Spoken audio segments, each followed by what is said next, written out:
Start करते हैं। हमारे पास एमसीक्यू है। MCQ number 177। Each of the player has been given a new jersey for the match. तो हमारे पास यहाँ पर 177 में शाबाश ऑप्शन कौन सा ठीक है, मुझे बताएं आप लोग। कौन सा ऑप्शन ठीक है, या आपके पास ए बी सी डी कौन सा ऑप्शन है? शाबाश, कौन सा? बी, सी, डी, ए, कौन सा? अब एक तो होगा। देखिए हमारे पास first of all spotting the error है। Spotting the error. Spotting the error में हमने फाइंड आउट करना है कि एरर कौन से हमारे पास ऑप्शन में है, whether error is in option A, B, C और डी, ये पॉइंट आउट करना है। अब पहले हमारे पास आया है ईच। कभी भी आपके पास ईच आ जाए, आपके पास एवरी आ जाए, वन आ जाए, ईदर आ जाए, नीदर आ जाए, आपके पास समवन आ जाए, या कोई लफ्ज जिसकी एंडिंग वन से हो, आपके पास somebody आ जाए, या कोई लफ्ज जिसकी एंडिंग बॉडी से हो या थिंग से हो, तो इसके बारे में याद रखें। इसके बाद हमेशा सिंगुलर वर्ब होगा। पॉइंट नंबर 1, हमारे पास यहां पर आपके पास दो तरीके से आ सकते हैं। इसके बाद या तो डायरेक्टली नाउन आ सकता है, अगर डायरेक्टली नाउन आया ये सिंगुलर होगा और वर्ब भी आपके पास singular. Point number 1। Point number 2 ये है कि अगर इसके बाद प्रीपोजिशन आ जाए, प्रीपोजिशन के बाद नाउन प्लूरल होगा और वर्ब आपके पास सिंगुलर होगा। Now be careful. When someone, आप लोगों ने जंपिंग रूल शायद पढ़ा होगा। हमारे पास जंपिंग रूल है। अब स्टूडेंट को पता नहीं होता कि हमारे पास सिंगुलर वर्ब कौन सा होता है। अब हम जब बात करते हैं सब्जेक्ट वर्ब एग्रीमेंट के बारे में, subject verb agreement, subject verb agreement में आपके पास ये एग्रीमेंट किस में होता है? पर्टिकुलरली ये आपके पास टेंस में होता है। और टेंस में भी मोस्ट ऑफ द टाइम हमारे पास जो एग्रीमेंट आता है वो प्रेजेंट इंडेफिनिट, कंटिन्यूअस, परफेक्ट या परफेक्ट कंटिन्यूअस में। इसके साथ साथ नाउन का एग्रीमेंट होता है वर्ब के साथ, या प्रोनाउन का होता है, या इन्फिनेटिव का होता है, या जेरंड का होता है, या एजेक्टिव का होता है। अब हमारे पास जंपिंग रूल को समझने की कोशिश करें। हमें पता नहीं होता। मैंने यहां पर नाउन लिखा, नाउन में मैंने यहां पर लिखा number 1 that is singular and the second one is plural. यहां पर आपने लिखा बॉय, दूसरा लिखा मार्कर। मैंने यहां पर वर्ब लिखा, वर्ब में एक सिंगुलर और एक आपके पास प्लूरल। यहां पर मैंने लिखा गो, यहां पर मैंने लिखा राइट, यहां पर मैंने लिखा प्ले। अब सिंपल सा ट्रिक देखें। जंपिंग रूल ये है कि अगर आप इसको प्लूरल बनाते हैं, बॉयज, यहां पर आपके पास क्या होगा? मार्कर। अब यहां पर आपके पास गोस, राइट, प्ले। प्लूरल आपके पास गो, राइट और प्ले। अब जंपिंग रूल की तरफ आते हैं। हमारे पास सब्जेक्ट में आपके पास नाउन आया और यहां पर अगर यहां पर आपने एस को उठाया तो ये जंप करके यहां पर आएगा। इसका मतलब अगर सिंगुलर नाउन है आपके पास वर्ब कौन सा होगा? सिंगुलर होगा। यहां पर आपके पास प्लूरल नाउन है, आपके पास प्लूरल वर्ब होगा। आसान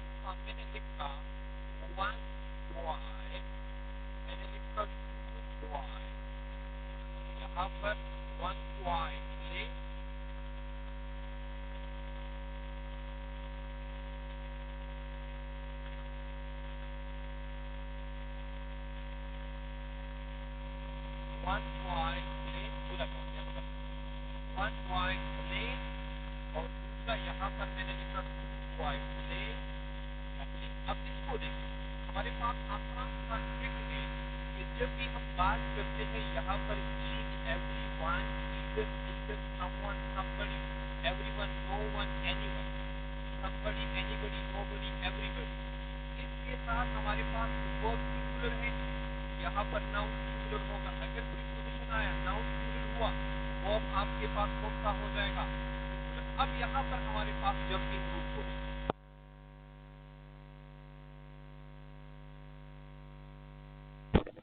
अगर आपने यहां पर जो है वो लगाया तो फिर यहां पर जंप नहीं करेगा। कम होगा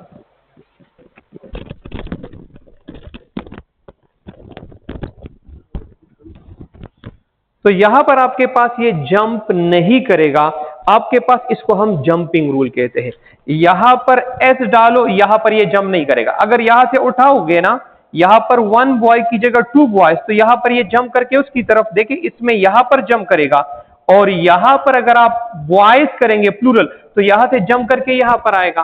तो सिंगुलर वर्ब और सिंगुलर नाउन, इसमें जरा आप आसानी से क्या है कि अपोजिट टू ईच अदर, ये एक दूसरे के अपोजिट है। देखिए हमारे पास, दोबारा सुन ले, इसमें लोग हम कंफ्यूज होते हैं, इस वाले एरिया में, इस वाले में मैंने आपको क्या कहा कि जब भी each, every one, either, neither, someone, somebody, ये आपके पास आ जाए, नाउन सिंगुलर हुआ, वर्ब सिंगुलर हुआ। दूसरा, अगर ये प्रीपोजिशन आ जाए, नाउन प्लूरल, वर्ब प्लूरल। अब दूसरा पॉइंट देखें, कभी कभार आपके पास देखिए स्टूडेंट कंफ्यूज होते, ईदर के बाद जब नाउन वन हो, प्रोनाउन वन हो, इसके बाद हमेशा और होगा। ईदर के बाद जो पीयर्ड कंजंक्शन आप लोगों ने पढ़ा होगा, यहां पर आपके पास noun two, pronoun two, verb आपके पास हमेशा इसके मुताबिक होगा। Same is the case of neither के साथ। अगर यहां पर नाउन वन है, प्रोनाउन वन है, यहां पर हमेशा नॉर होगा। अगर नीदर के साथ आपने और लगाया, ग्रामेटिकली ये गलत हो जाएगा। यहां पर आपके पास noun two, pronoun two, verb आपके पास हमेशा इसके साथ एग्री होगा। तो यहां पर इसमें स्टूडेंट कंफ्यूज होते हैं, स्टूडेंट डायरेक्टली प्लूरल वर्ब की तरफ जाते हैं, क्योंकि यहां पर उसके दिमाग में ये रूल होता है।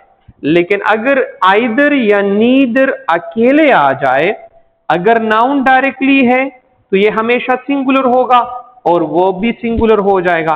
अगर इसके बाद प्रीपोजिशन आई है, नाउन हमेशा प्लूरल होगा और इसके साथ ये वर्ब हमेशा सिंगुलर होगा।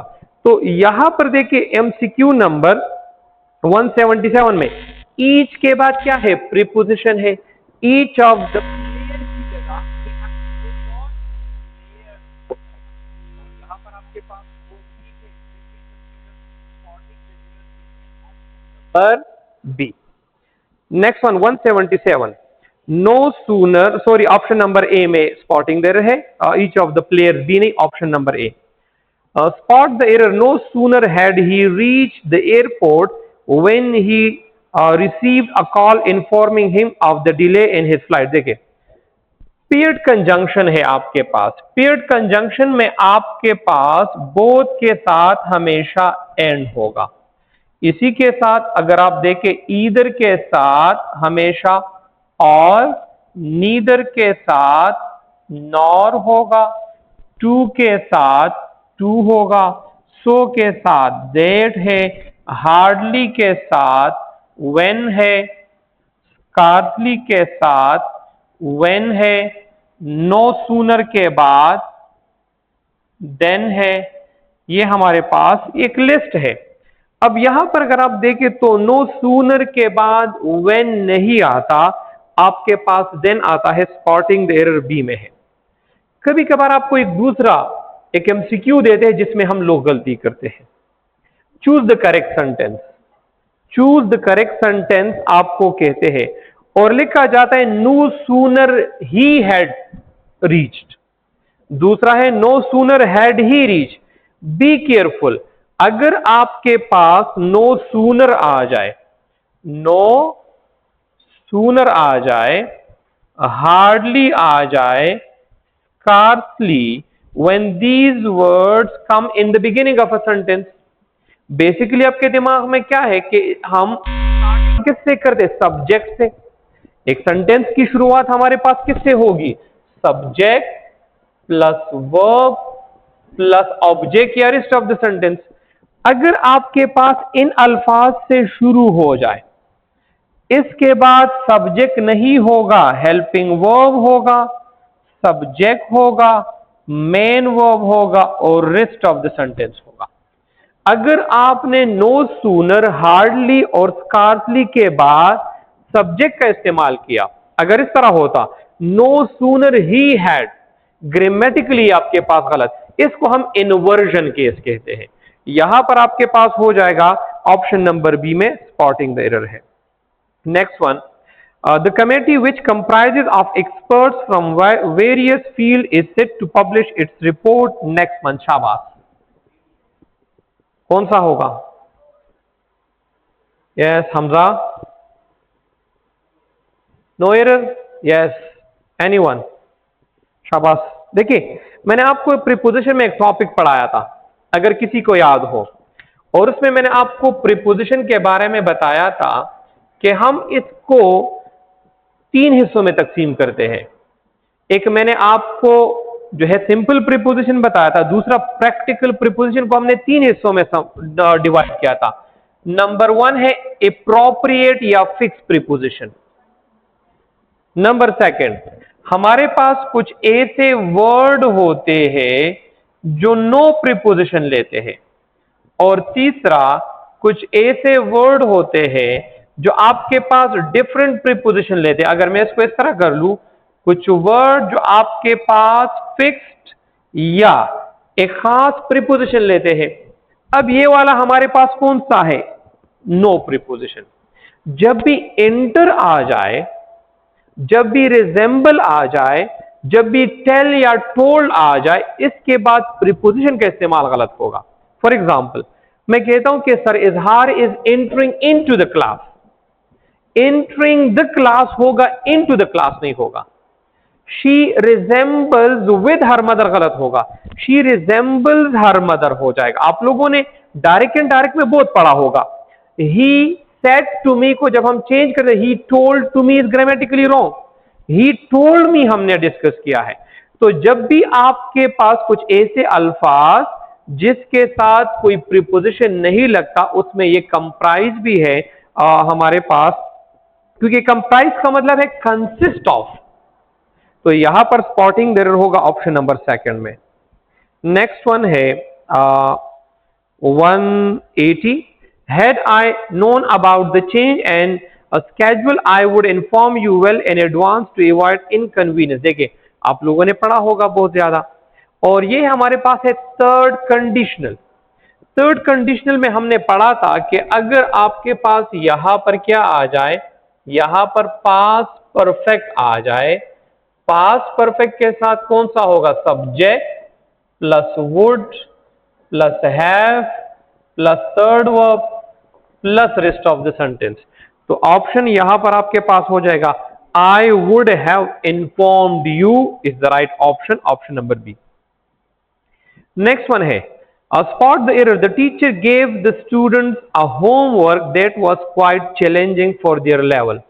अब यहां पर हमारे पास स्पॉटिंग द एरर कौन सा है? शाबाश, क्या है? शाबाश, सी में क्या होना चाहिए? यस तेज बोले, शाबाश।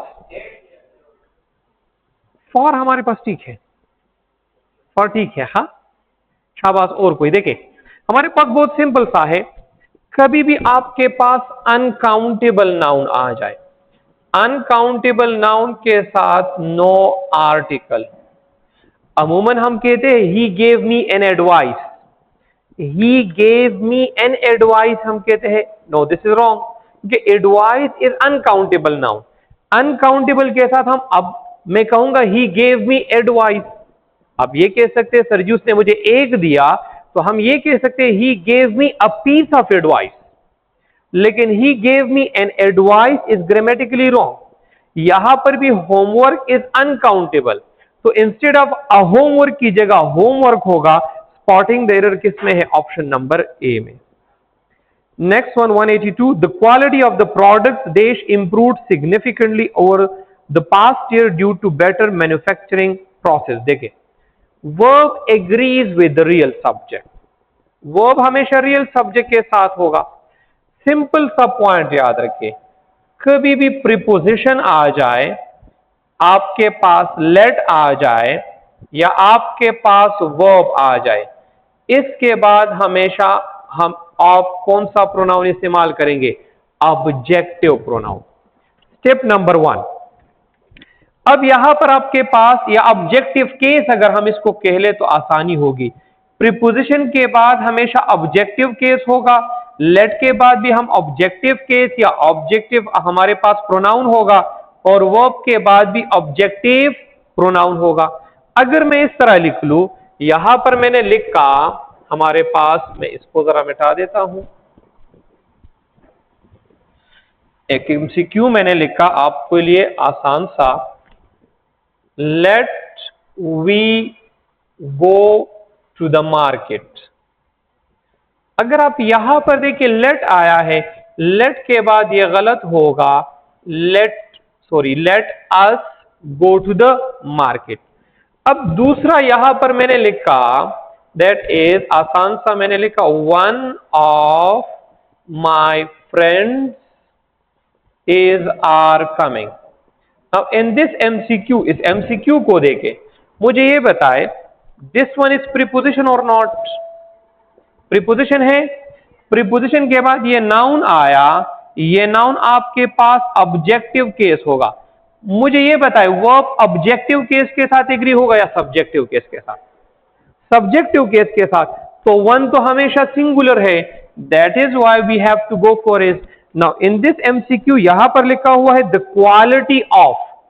ऑफ के बाद जो और अल्फाज है, जो नाउन्स है या प्रोनाउंस है, वो ऑब्जेक्टिव केस है। सब्जेक्टिव केस आपके पास क्वालिटी हो गया, सिंगुलर वर्ब की तरफ जाए तो सिंगुलर वर्ब कौन सा है? Option number A is the correct one. Next one, neither of the students. यहां पर ये तो हमने पढ़ लिया कि नीदर के बाद जब नाउन होगा प्रीपोजिशन के बाद वो प्लूरल होगा और वर्ब हमेशा सिंगुलर होगा। Option number B is the correct one. Next one है the number of accident.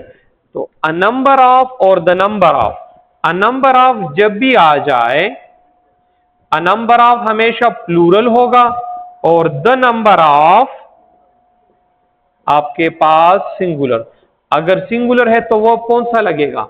Verb must be singular. तो यहां पर option number A is the correct one.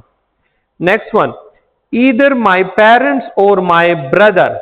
ये तो हमने डिस्कस कर लिया कि सेकंड वन के साथ एग्री होता है। यहां पर मैंने लिखा था, वो मिटा दिया मेरे ख्याल में।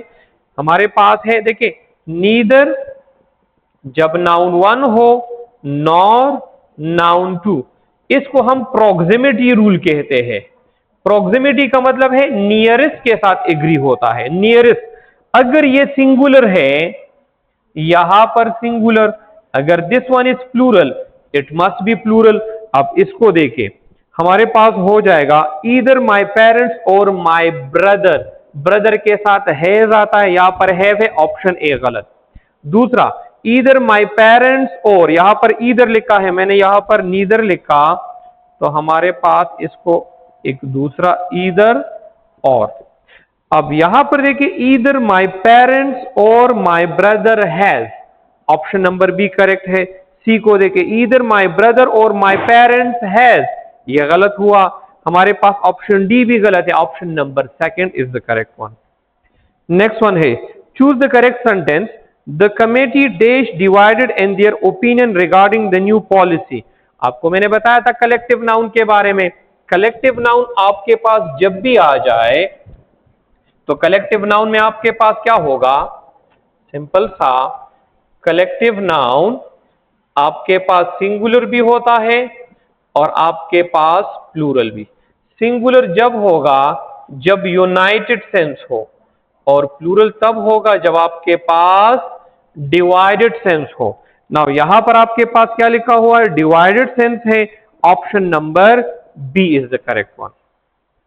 Next one, not only the manager but also the employees. ये भी इस तरह का रूल है कि जब भी नॉट ओनली आ जाए, इसके बाद नाउन वन बट आल्सो, यहां पर नाउन टू, प्रोक्सिमिटी रूल है, verb agrees with the second one, तो यहां पर आपके पास हो जाएगा एम्प्लॉयज ज्यादा है, option number second is the correct one. 188 में the painting was created by, यहां पर देखें हमारे पास इसमें स्टूडेंट जरा थोड़ा गलती करते हैं। इज, एम, आर, वाज और वर, इसके बाद हमारे पास या तो वर्ब आईएनजी होगा या थर्ड फॉर्म ऑफ वर्ब होगा। वर्ब आईएनजी तब होगा जब एक्टिव वॉइस होगा और V3 third form of verb तब होगा जब पैसिव वॉइस है। देखिए आपके पास बाय इस्तेमाल हुआ है, थर्ड फॉर्म ऑफ वर्ब, तो यहां पर कोई गलती नहीं है। Option number A is the correct one. Option B क्यों गलत है? देखिए the children walk by the street नहीं है, along the street. Option number C क्यों गलत है? ही ट्रेवल बाय फुट की जगह ऑन फुट होगा। यस, तो हमारे पास बाय फुट की जगह ऑन फुट होगा। नंबर 4, ही कंप्लीटेड असाइनमेंट इन 2 आवर्स होना चाहिए, बाय 2 आवर नहीं, इन 2 आवर्स, उसके अंदर अंदर। तो ऑप्शन नंबर ए हमारे पास ऑप्शन है, बी गलत। नेक्स्ट वन है 189, choose the correct sentence. He arrived at the airport in the morning। अब दूसरा देखिए, he is at the bus की जगह होगा he is on the bus, क्योंकि ऑन द बस हम जब हमारे पास जब आर्टिकल हो उसके साथ हम ऑन का या इन का इस्तेमाल करते हैं, और बस के साथ कौन सा,